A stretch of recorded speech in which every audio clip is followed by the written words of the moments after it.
நான் எங்க இருக்கேன்னா கோவில்பட்டி கயத்தார் பகுதியில இருக்கிற 2ஆம் உலகப் போருக்கு பயன்படுத்தின விமான ஓடுதளத்துலதான் இருக்கேன்.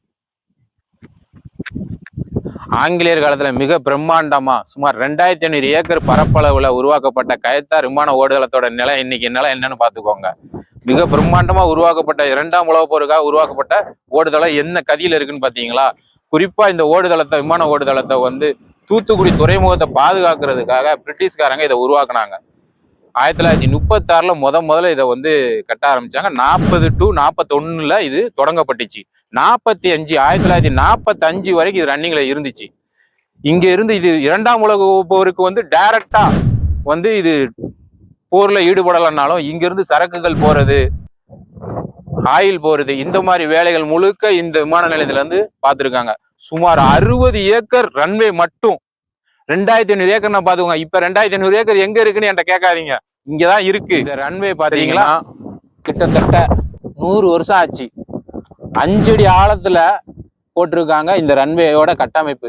அப்ப இந்த தளம் எந்த அளவுக்கு உறுதியா இருக்குன்னு பாத்துக்கோங்க. எந்தவித பராமரிப்பும் இல்லாமலே 100 வருஷமா இந்த ரன்வே பாதுகாப்பா இருக்குன்னா பாத்துக்கோங்க. நம்ம மக்கள் தான் உடச்சி எரிஞ்சிட்டு இருக்காங்க, மற்றபடி அவன் கரெக்டா பக்காவா போட்டிருக்கான். 1945க்கு அப்புறம் 47 இந்திய சுதந்திரம் அடைகிறத நோக்கி பயணிக்கும் போது வெள்ளைக்காரங்க அதை அப்படியே விட்டுட்டாங்க. நம்மளும் இது அதுக்கப்புறம் டேக் ஓவர் பண்ணி எதுவுமே செய்யாம விட்டுட்டோம். 2000த்துல முன்னாள் பிரதமர், இந்திய பிரதமர் வாஜ்பாய் அவர்கள் இங்க ஒரு இடம் இதுல தரையிறங்கினாங்க. 2009ல இந்திய விமானப்படை பாதுகாப்பு மையமா, அதாவது இந்தியாவுடைய இந்த முனைய பாதுகாப்பு மையமா, விமான பாதுகாப்பு மையமா இதை அமைக்கணும்னு சொல்லி 2009ல ஒரு திட்டம் போட்டாங்க.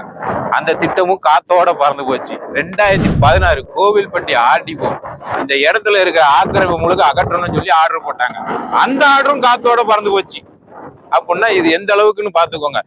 என்னதான் எது காத்தோட பறந்தாலும் இது இந்திய விமான நிலையத்தோட இடமா தான் இன்னமும் இருக்குது. அப்பப்ப இங்க இந்திய விமான நிலையத்தில் உள்ளவங்க அபூர்வமாக இதை பயன்படுத்திக்கிட்டு தான் இருக்காங்க. எது எப்படியோ பிரிட்டிஷ் இந்திய விமானப்படையா இந்த கயத்தார் விமான ஓடுதளம் செயல்பட்டுச்சு. இதுக்கு முன்னாடி இந்திய விமானப்படையா இது வரைக்கும் செயல்படல. என்றாச்சும் ஒரு நாள் இந்திய விமானப்படையா இது கண்டிப்பான முறையில் செயல்படும் என்பதுல எந்த விதமான ஐயமும் வேண்டாம். ஏன்னா இன்னைக்கு இருக்கிற உலக நடைமுறைக்கு தேவைகள் அதிகமா இருக்கு, வான்வெளி பாதுகாப்பு, விமான பாதுகாப்பு. அதனால என்னைக்கு இருந்தாலும் இந்த இடத்த இந்திய விமானப்படை டேக் ஓவர் பண்ணி ஒரு பாதுகாப்பு மையமா உருவாக்குறதுக்கு அதிகமான வாய்ப்பு இருக்கு. இந்த தகவலுக்கு சரவணகுமார். இதை பத்தின உங்க கருத்து எதுவும் இருந்துச்சுன்னா கமெண்ட் பண்ணுங்க, நம்ம சேனலை ஃபாலோ பண்ணுங்க.